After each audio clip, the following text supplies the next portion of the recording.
This V-cut, so flattering. This is where all my weight is, which is fine, but ASOS have the best. Or should I buy them for us? No, you should. We're going to be looking at some people on TikTok that have managed to twist the narrative on what body positivity is. 10 years ago, it being people with literally missing limbs or actual body dysmorphia, but now has somehow been twisted to include people that just eat too much. You eat too much, you're a victim. Guys, I can literally make myself a victim. Give me 2 months and I can be a victim too. Great. Did you know that August is Fat Liberation Month? Let me tell you more about it. So the NAAFA, or the National Association to Advance Fat Acceptance, created Fat Liberation Month last year in 2021. A whole month dedicated to fat people. It's such a weird, strange one. Like, maybe have a month for like people that are suffering with like, say, like cancer or even mental health disorders that you can actually not help. But a fat month? Really? Do we actually need that? Hey guys, let's have a fat month. Like, let's just have a whole month dedicated to stuff that I can 100% control. While we're at it, let's throw in a smoking month too, guys. Why just stop at fat? Why is there so many? Bro, there's a month for everything now. I swear to God. However, last year they designated May as Fat Liberation Month. So this year they changed it to August to avoid detracting from AAPI Month, which was created for Asian Americans and Pacific Islanders. So the end kind of just doubled my point there with now there's actual overlap with the amount of months that we have dedicated to just random stuff. So now it's August, guys. Will you be celebrating? It's coming up. I know. We're only in February, guys. We've got time to prepare for this. Oh, I'm so excited for Fat Liberation Month. Oh, for why? The AAFA, in honor of Fat Liberation Month, has posted tons of virtual events to learn more about fat liberation and also just find community among fellow fat people. And I will let you know where to find those events in the comments. So I'm going to hop on a trend and, in honor of Fat Liberation Month, tell you 5 things that I would never do as a fat liberationist.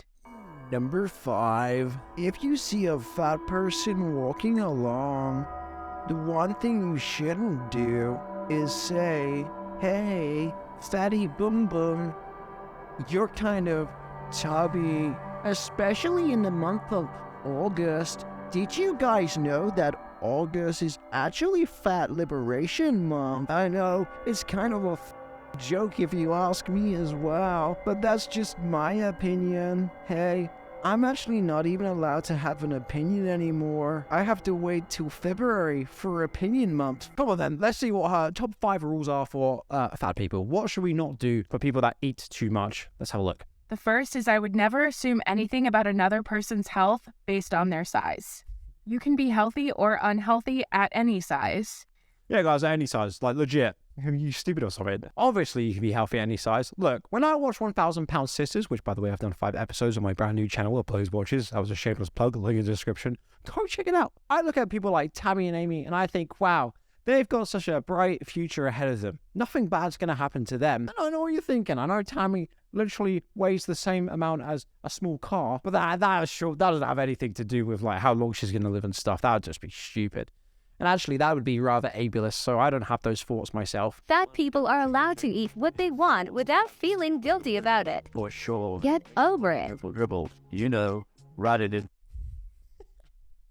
Well, hey, at least it's Popeyes. Legit, like people that don't look as good as them. Like, yeah, bro, keep eating. Like, go for it. Hey, I think it's really powerful that you're eating that much, and I think it's more power to you if you carry on and actually look less attractive than me right now. This person says, "I don't want to be fat because I have been before and it was uncomfortable. I am also so much healthier now, so why would I ruin that?" In that last video, when I asked, why do you not want to be fat? It was to get you to think about the reasons behind not wanting to be fat. I'm not suggesting that everybody try to become fat because fat is better somehow. But one of the main things about fat phobia is that we assume fat people are unhealthy because of their fat. Yeah, which is just honestly ridiculous because, guys, like we just discussed, you really can be healthy at any size. Look, I know there's people out there right now that can't even get out of bed and sound like a fucking pug. But they are the healthiest people I've ever seen. I'm also brain dead. When I look at someone like Usain Bolt and compare them to someone like Tammy, and you tell me which one would live longer, how's my brain? I don't know. I just see their personalities. I don't even... I can't fucking keep that up for us. Oh, bro. I am really not interested in criticizing or shitting on people who pursue weight loss. Will I be pursuing weight loss now or at any time in the future? No.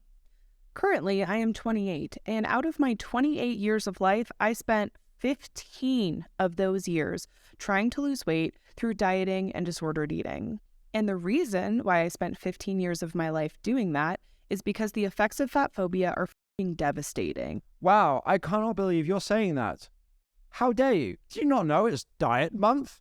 I find that rather offensive. She's bashing all us people that spend time being on a diet. You're not allowed to have your own opinion on the internet. Also, you don't really need to go on a type of diet, but a lifestyle change is definitely not going to be hurtful for some fucking people. These types of people go to one extreme to the next, and when they try and do like fat loss diets, they'll legit just not eat anything for like 2 days. I feel like a little bit of that is partially to blame of not learning the right resources while growing up at school. But a lot of health channels and health experts on social media will literally not advocate for that type of stuff. They advocate more kind of on the lines of just trying to eat a little bit healthier, maybe cutting out smoking and drinking, or even just drinking pop.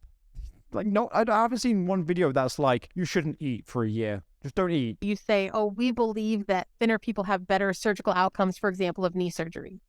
Now, there's research that suggests that that's not true. And even if it was, that's probably because all of the research and tools and best practices and training is based on thin people.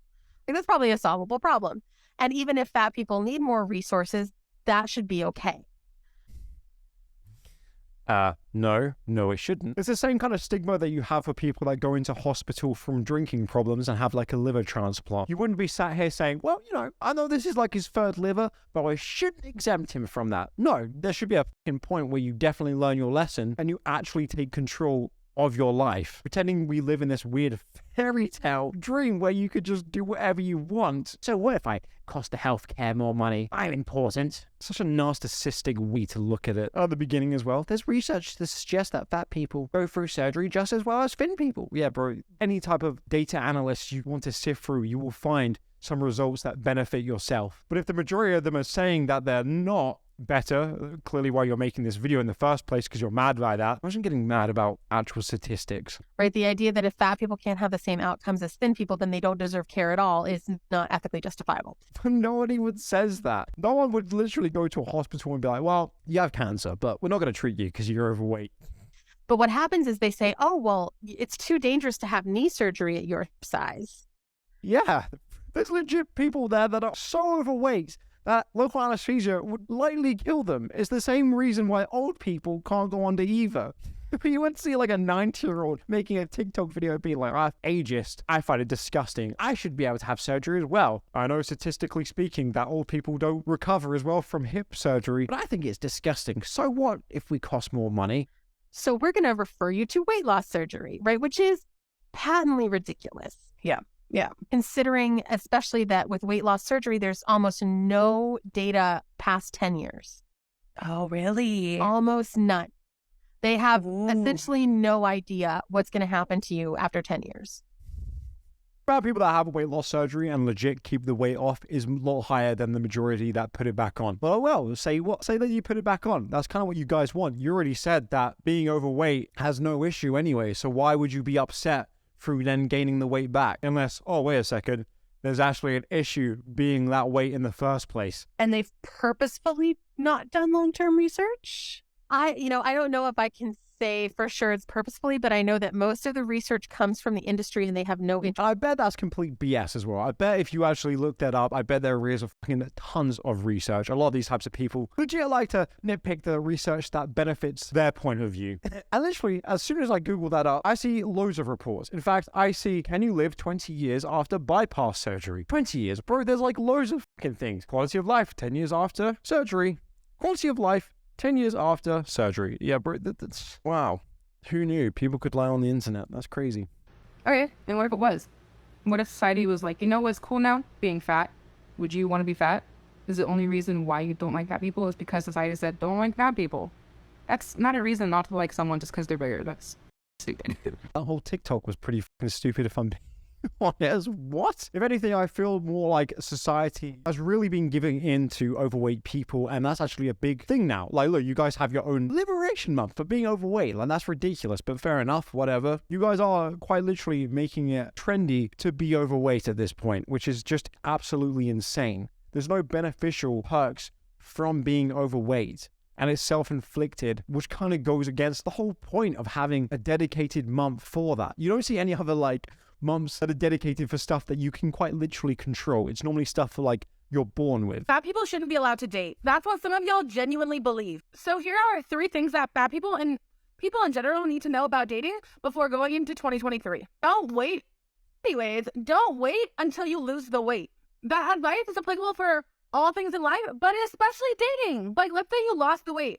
Why the fuck would you want to date someone who only likes you at your smallest size? Yeah, guys, come on. Why would you only date someone while being the best version of yourself? Huh, that's ridiculous, man. Anyway, let's hear what The Rock has to say about that, because I'm actually pretty intrigued. Like, your body changes over time, babes. Your partner should love you in all shapes and sizes. And here's what I don't want to hear. I just want to be the best version of myself when I start dating. How do you know the best version of yourself is one that's smaller? Yeah, guys, how do you know that the best version of you is when you're the best version of you? Like, where's the proof? I don't know, it doesn't make any sense. Don't blame me for having that mindset, because I used to have that mindset too. One's like, I need to rehydrate my face before I blend. I used to say I wouldn't date someone until I lost the weight, because I wanted to love myself before I love someone else. But then that was too hard, so I just said f it. And now we created a whole month dedicated to this fucking BS, and I now talk on TikTok while doing a makeup tutorial. And that is a big old lump of crap. Because truthfully, that was just an excuse to continue to put off dating. Because I was scared. Because dating as a fat person is scary. Okay, we're getting somewhere, but I'm looking like Squidward. And by the way, just from personal experience, when I lost 70 pounds, that was the point where I was the least confident, the least courageous, and felt the absolute worst about myself. Like, there was zero self-love there. So again, don't wait until you lose the weight. Yeah, guys, if anything, you should put the weight on. There's more of you to love. I know means of the stretch of the imagination should you hate yourself for being overweight, but not wanting to be the best version of yourself because you watch this type of crap on TikTok is harmful. If you want to lose that weight too and you think there is a better version of yourself out there that you could definitely obtain, go for it. Why would you say no to that? Clearly this person's experience wasn't good. Apparently she said that she's lost 70 pounds and felt less attractive. Okay, whatever. Carry on being you. No one really cares that much. But you also can't then be angry at people if they don't want to date you, because if they don't like overweight people, that's a preference they're allowed to have. The same way that it seems like a lot of these people find skinny people repulsive. You don't see any skinny people crying about that. They don't really care. Visually, you find larger people unacceptable. I just don't believe you're healthy in that state now. Do you not realise where you're going with this? How did you get this big? This is actually to do with a hate crime. And you're a victim of hate crime. Absolutely. And can we call the police? Do call the police. There's a telephone. There's a telephone right there. I think we should do it right now. Go for it. Go for it. There's a phone. Quick. It's probably nice. We'll call the police. Would you like it brought to you? It's probably going to be hard to do it though. I just find it that. Yeah. It became personally offensive, and I believe it is a hate crime, and I'd like to report it. I don't really the stretch of the imagination am I saying, what's her name, Kate Hawkins or whatever. I don't particularly like her that much, but you're going to throw the police from having a different opinion. Like, how does that conversation even go? Yeah, someone disagreed with me. I believe it is, in fact, a hate crime. Fucking hell, bro. Are we really that soft now? I said purple was my favorite color, and then she disagreed. Lock her up for life. What are the police going to do, bro? The amount of people that I legit have people trying to phone the police on me when I was in the UK. Legit, I don't know why. It's always the English people, bro. Always trying to phone the police. But disagreeing. Come on, man. That is actually ludicrous. My God. You disagree with anything that they said? That's cool. But don't say anything out loud. Otherwise, you'll get the police phoned on you. These be the same people that say, oh, no, I believe in free speech. Absolutely. If you have free speech, it's suddenly a hate crime. Fucking hell. But that's all. I'll see you all in the next video. Bye-bye.